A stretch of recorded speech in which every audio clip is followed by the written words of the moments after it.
lot of this isn't going to make sense to you, and I'm sorry about that. I'm just going to start at the beginning, with the house.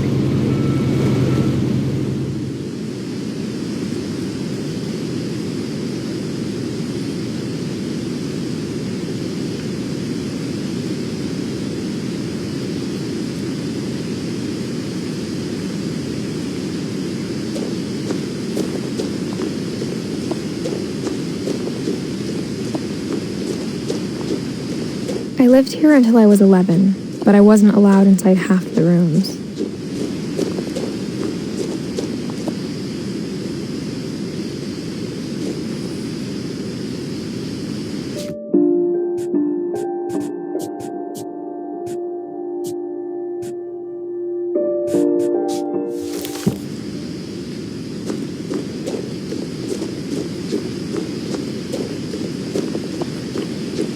I hadn't been back since my brother Lewis's funeral.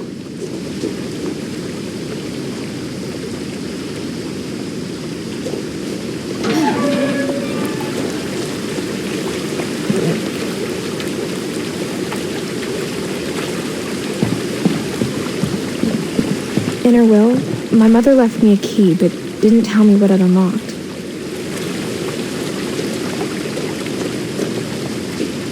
Maybe she thought I'd know.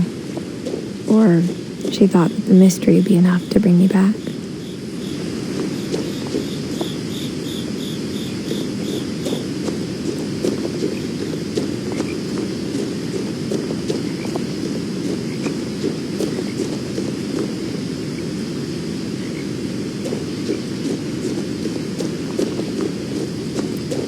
No one had driven this way in a long time, but I saw a few hoof prints.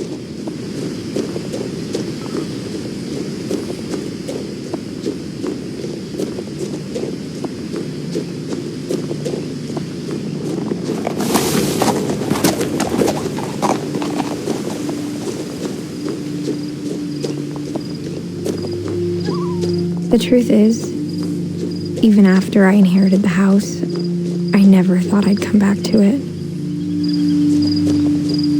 But now I had questions about my family that only the house knew the answers to.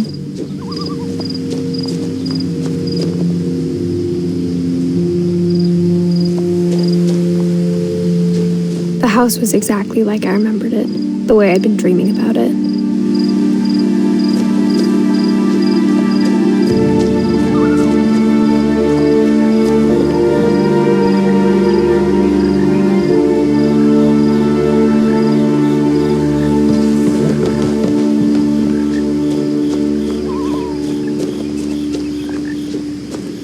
As a child, the house made me uncomfortable in a way I couldn't put into words.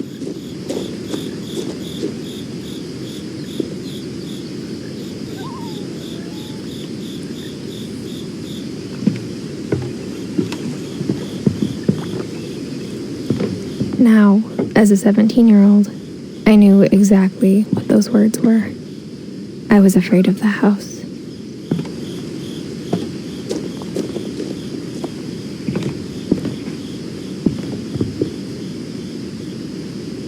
I hoped the key might unlock the front door. It didn't.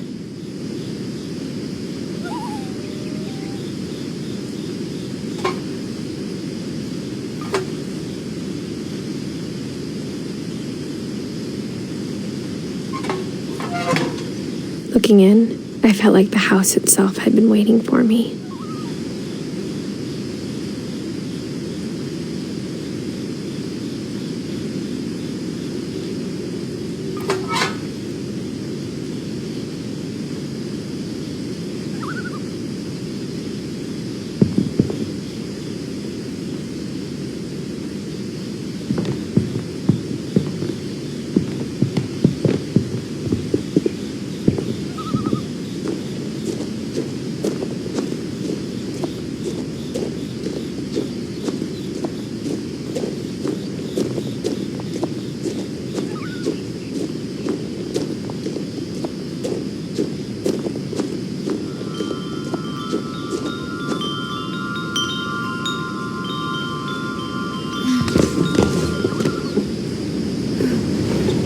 Crawling through the doggy door used to be a lot easier when I was 11.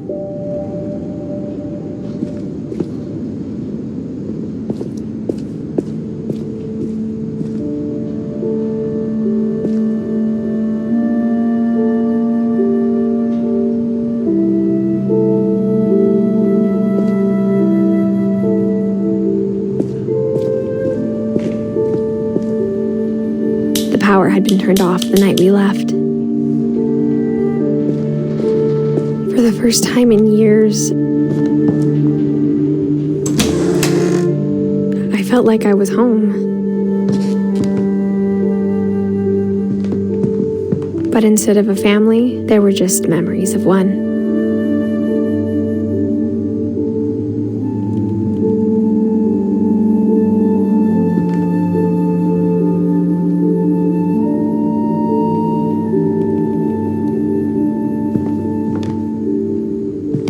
Like how after Louis started working at the cannery, we all got sick of eating salmon, except our cat, Molly.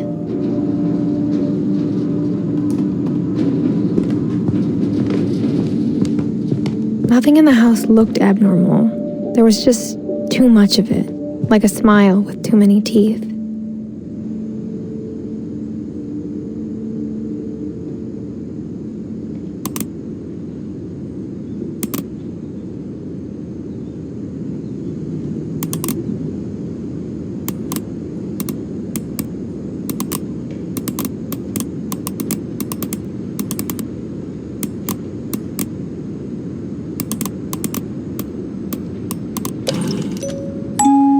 Great-Grandpa Sven built a music box for Barbara, along with the rest of the house.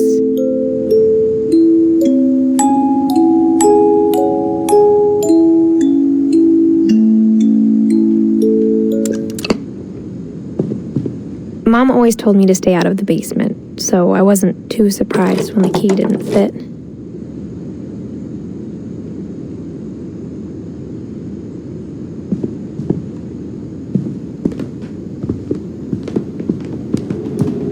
Even the fireplace had a story. Edie told me the bricks came from the original house, after it sank.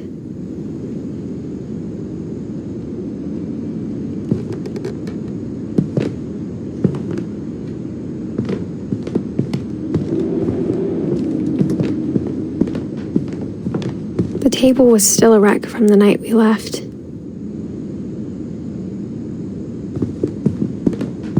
It was like a bomb had gone off, killing everyone, but my mom was the only one of us who could imagine Great-Grandma Edie living in a nursing home.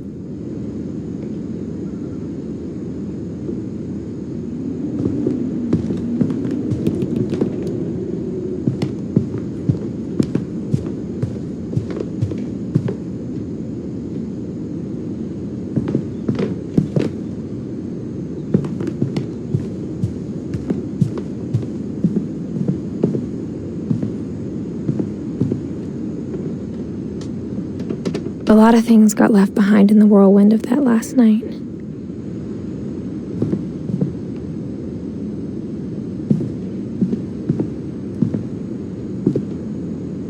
After Milton disappeared, Mom sealed up all the bedrooms. Then Edie retaliated and drilled peepholes.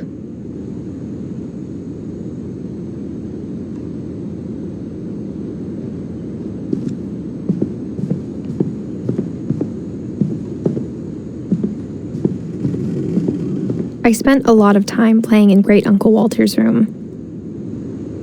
I think my mom sometimes regretted not sealing it up. Louis told me there were secret passages, but I never believed him.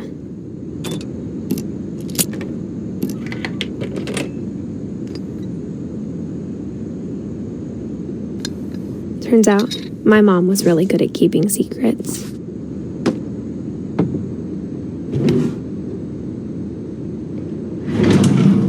Now it was time to find out what my mom had been afraid of. From the paintings on the wall, it was clear my brother Milton had been here before me.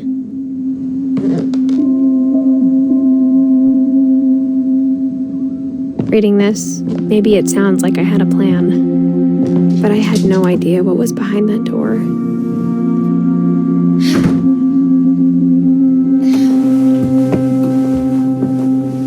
like I had no idea where all this was gonna lead. I grew up looking at Molly's room through the peephole. Being inside for the first time, I felt like I'd stepped behind a painting.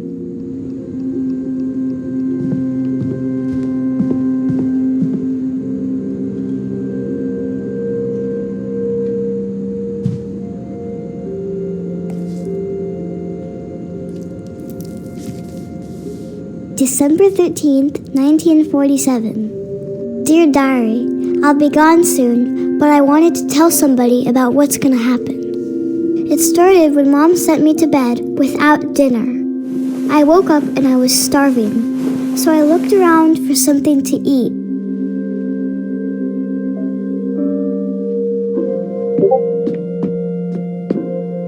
The gerbil food was dry, but I didn't mind it.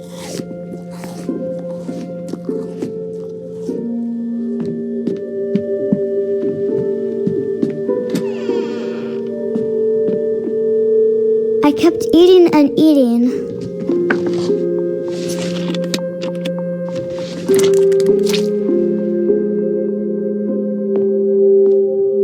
I ate a lot of things that night.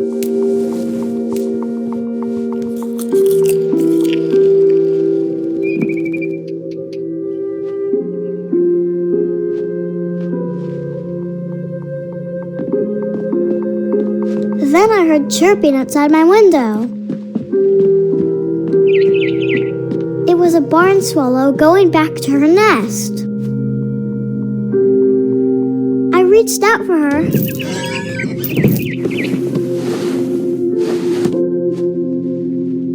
And suddenly, I was a cat.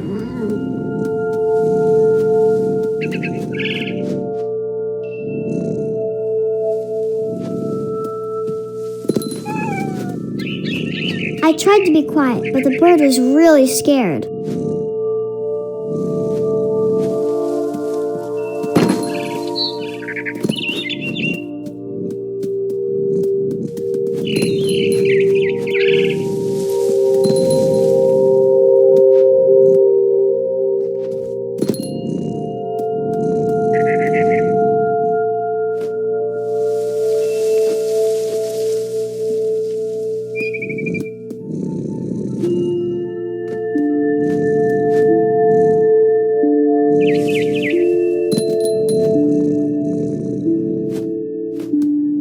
Mom and Dad didn't even look at me.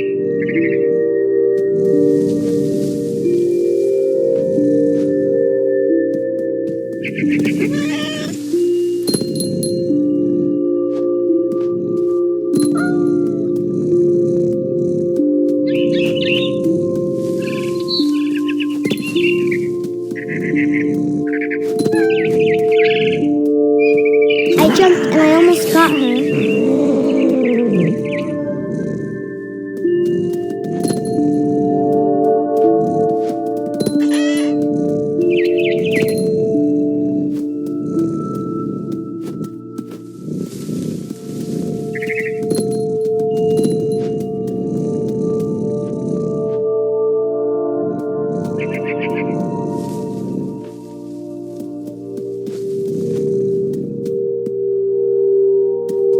I could tell she was getting really tired. Now I was up in the big tree. I promised Dad I wouldn't climb it anymore. All I cared about was eating that mama bird.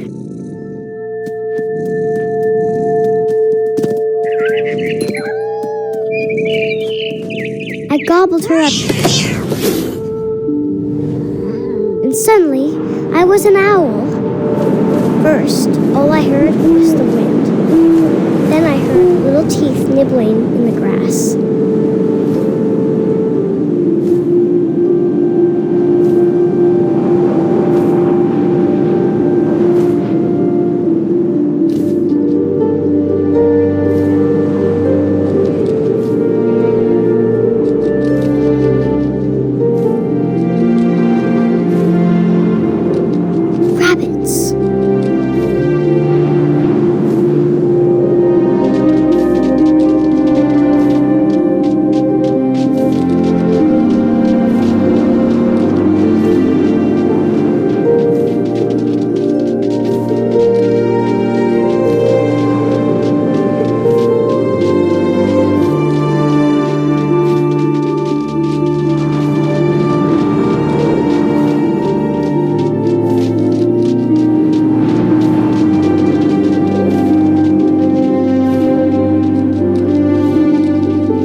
off a cliff and into the ocean. Now, I was hungrier than ever.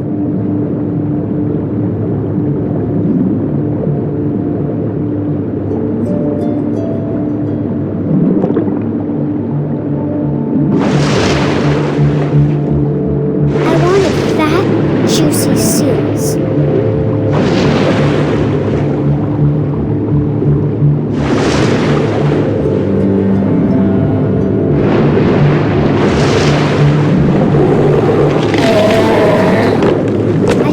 Her flipper, and it tasted really good.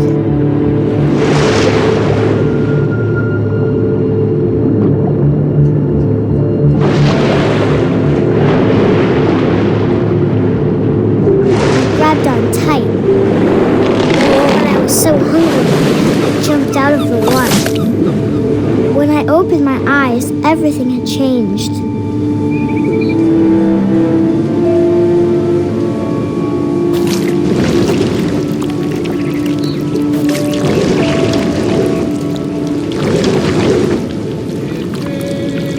Now I was a monster, and I smelled people everywhere.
Big, and I moved real quiet.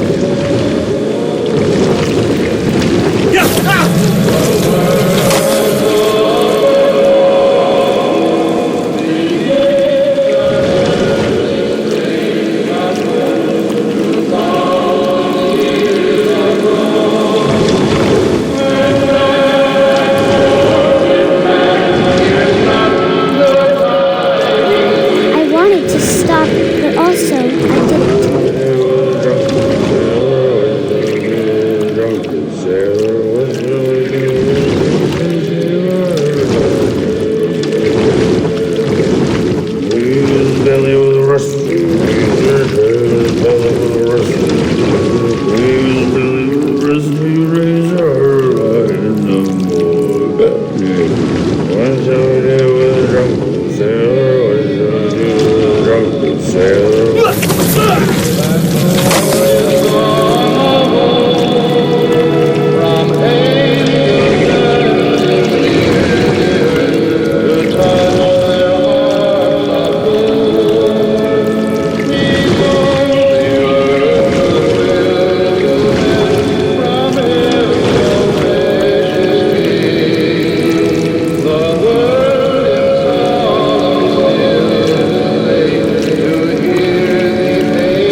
Passenger, I was still hungry. And across the water, I smelled something new. Something I had to have, so I swam towards it.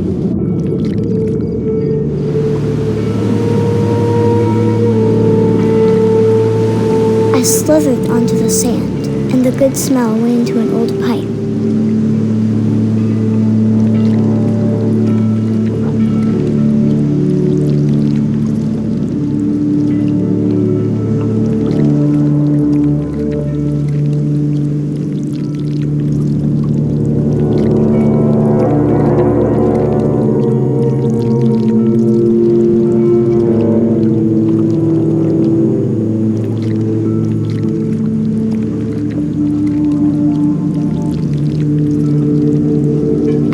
closer and closer.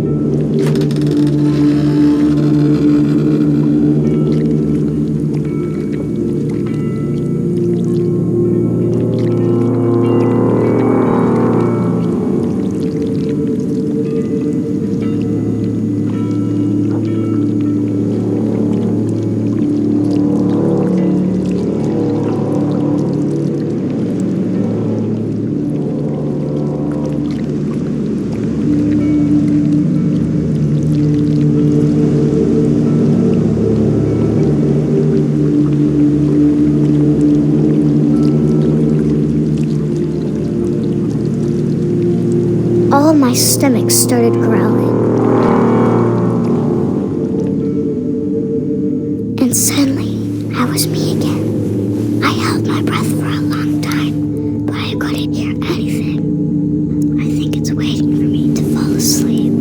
But it's not going to wait much longer. It needs to feed, and we both know I will be delicious.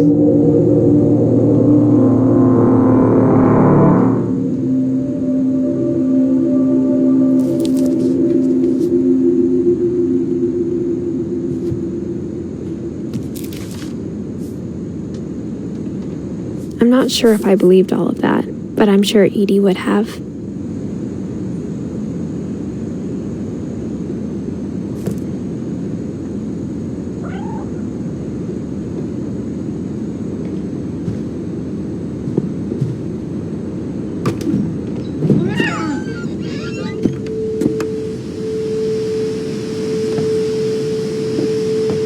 This will be obvious later, but my mom never told me any of these stories.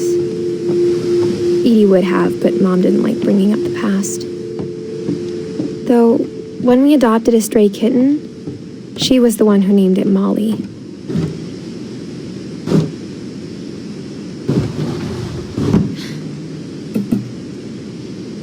I spent a lot of time in Great-Grandma Edie's room. Her room was like a museum. For 500 years, the Finches have been famous throughout Norway for their fortune and misfortune.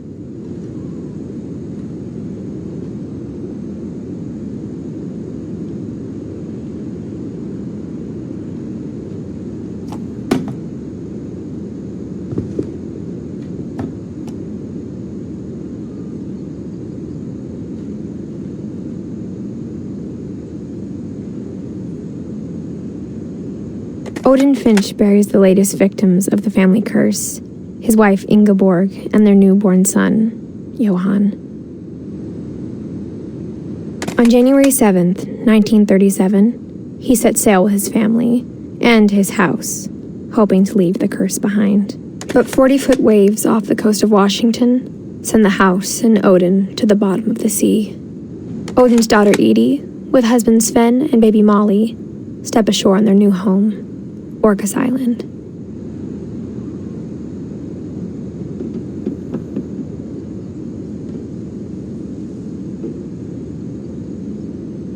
Odin Finch is the first to be buried in the new family cemetery. His daughter Edie is already dreaming of a new Finch house.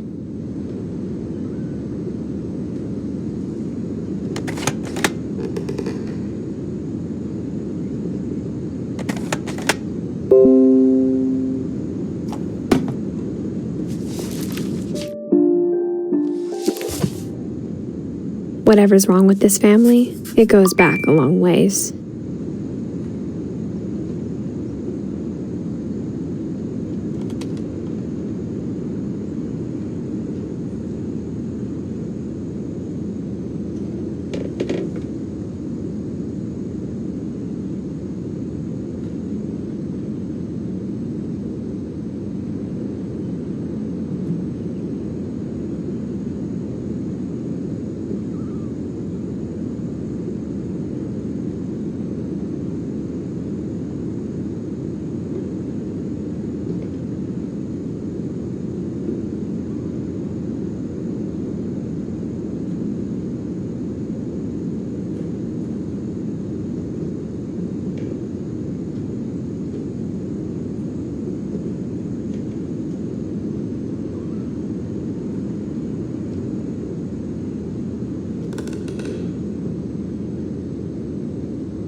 even in her 90s. Sometimes Edie seemed a lot younger than my mother. The only trace Grandpa Sam's first wife, Kay, left on the house was the pink bathroom. It was a pretty big trace.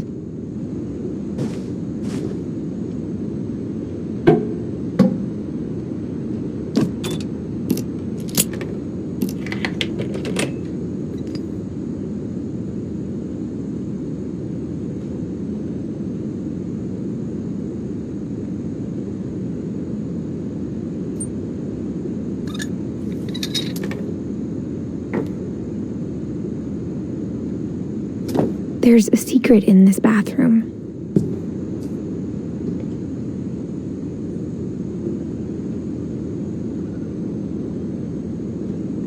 It's in the last place you would look. It isn't in the cupboard.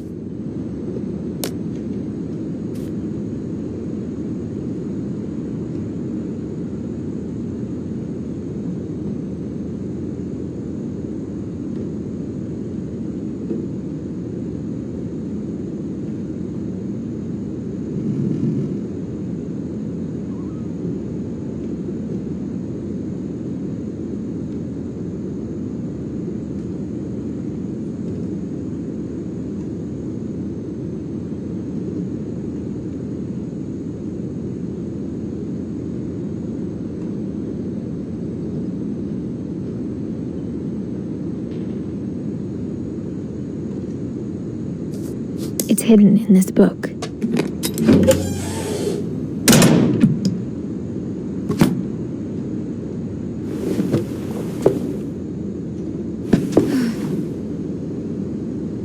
Sven gave Sam an old camera he'd refurbished. He never put it down.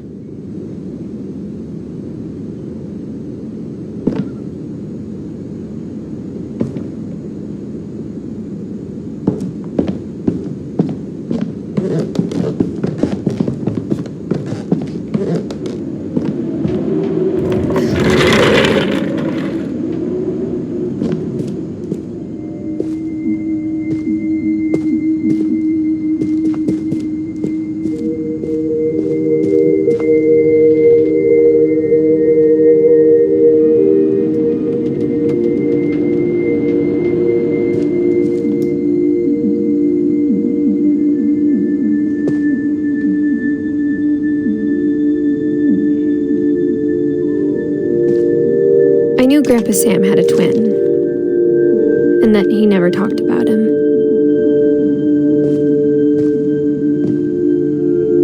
I guess my grandpa didn't like history any more than my mom did.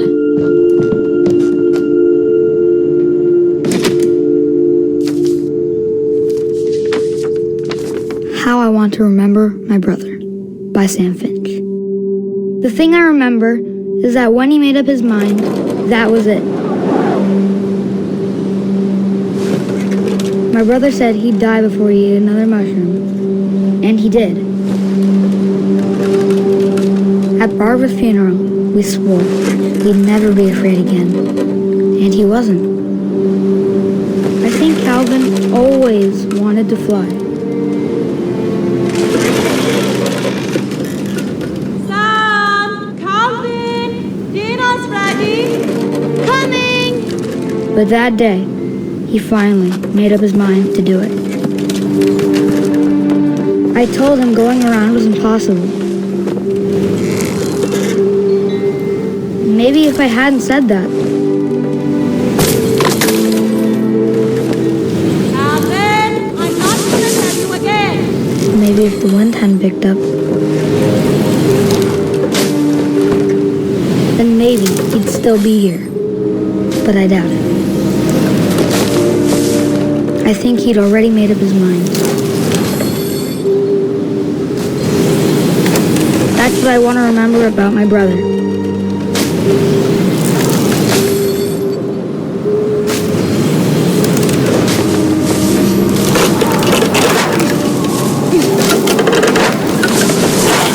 The day he made up his mind to fly. And he did.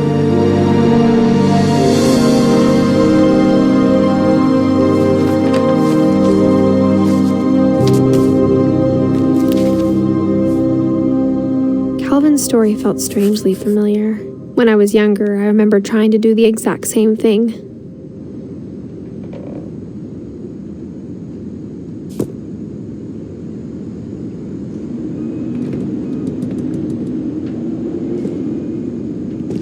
After the funeral, Edie roped off Calvin's half of the room.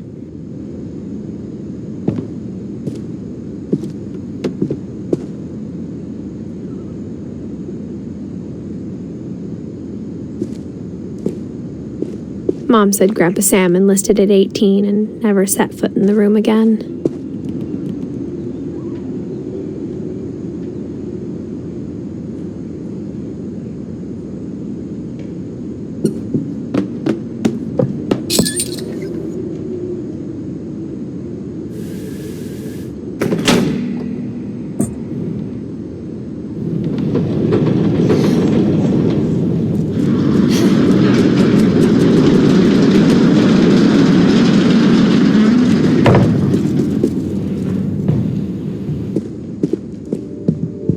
The passages were a pretty tight fit. They'd obviously been built for smaller hands and bellies.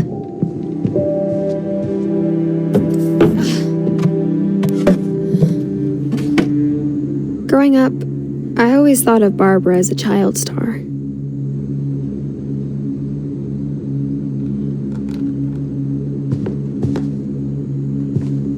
I never thought about how hard it must have been for her afterwards.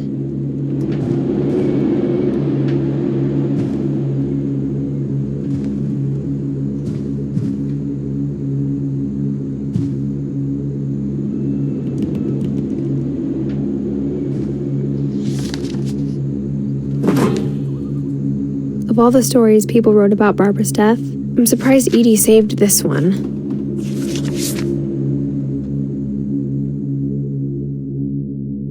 Old Jack here with another ghastly tale inspired by America's most unfortunate family. I'm calling it The Surprise Ending of Barbara Finch. As a child star, Barbara was famous for her scream. Now at 16, she was all washed up, a has-been. But in a lucky break, she'd been asked to perform her signature scream at a local convention for monster movie fans. It was just the boost her career needed. Unfortunately, her scream hadn't aged well. Getting better. I think you just need the right motivation.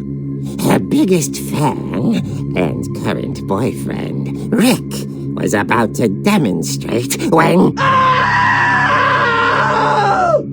Now that was a great scream. It was Barbara's father, Sven. He'd slipped into a table saw and had to be rushed to the emergency room. So Barbara got stuck babysitting her youngest brother, Walter. Her convention comeback was cancelled. Okay, I'm hearing frustration, but I'm not hearing terror. What if I tried... A gang of hoodlums in Halloween masks have been terrorizing Orcas Island tonight. Police are urging residents to... That came from the basement. You're right! Also, I loved your delivery on that. Why is your basement door locked?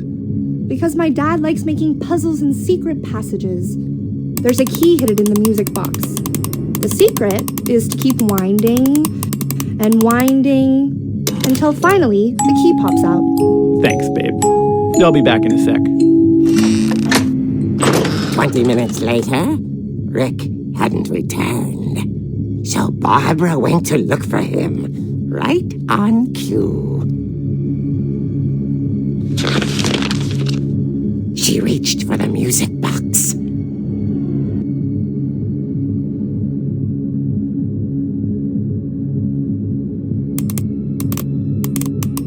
And as she wound the key, she listened for Rick, but the house was silent.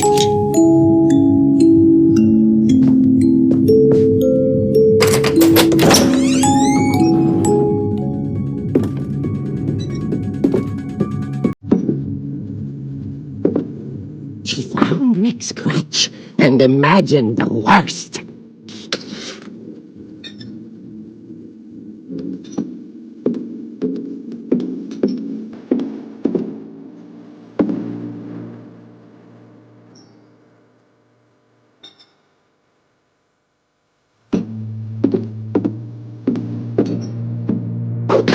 The gang's leader is the infamous Hookman killer, Dr. Carl Hamill, who impaled and then ate his family 10 years ago tonight.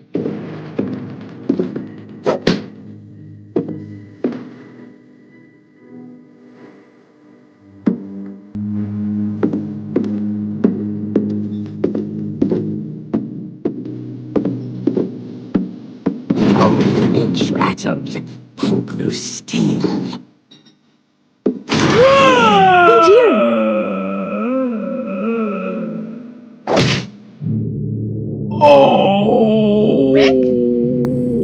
Barb, relax. I was just trying to scare you to help you find your scream. Well, I'm not scared, Rick. I'm furious. Then act furious. All I'm getting from you now is that you're hurt and confused and... She threw him out, but she kept a little something to remember him by. Barb, have you seen my other crutch? And she was still holding it when she fell asleep watching the late picture show. Hours later... Barbara! Walter, what's going on up there? Ah! Okay, I'm coming up, but if this is a trick, you're dead, Walter.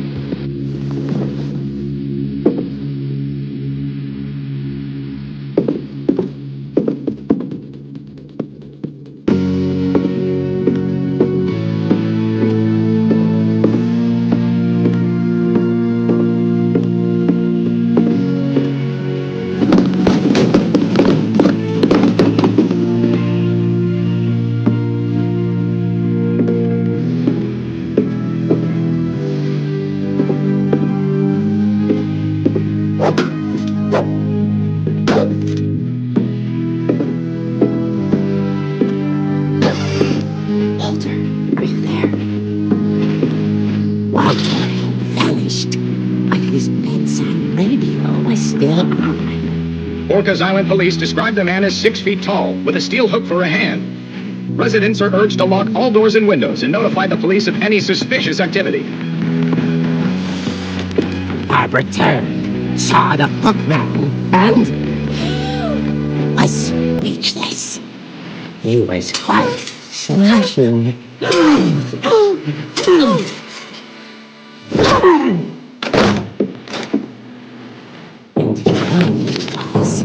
He couldn't get enough of Barbara.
At the door, she heard whispering. It was coming from inside the house.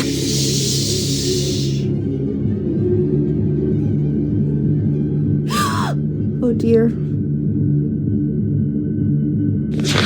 Surprise! Bravo, Barbara! You were wonderful! The monsters had come to surprise her. For Barbara, it was a dream come true. Then she saw what kind of monsters they were, and she realized what was about to happen. She was going to be famous. And with her final breath, Barbara Finch gave the performance of her life.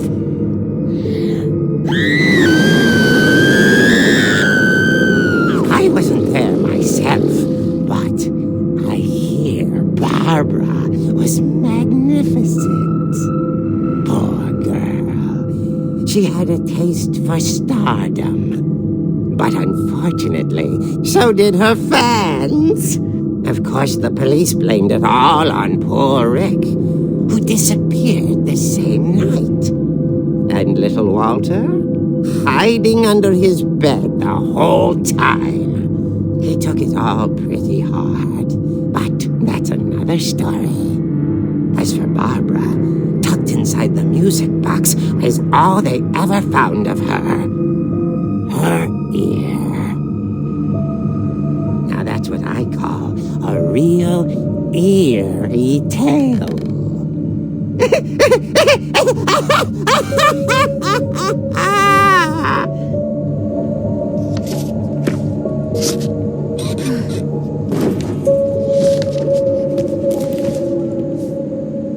Edie told me all Barbara wanted was to be remembered, as absurd as that comic was.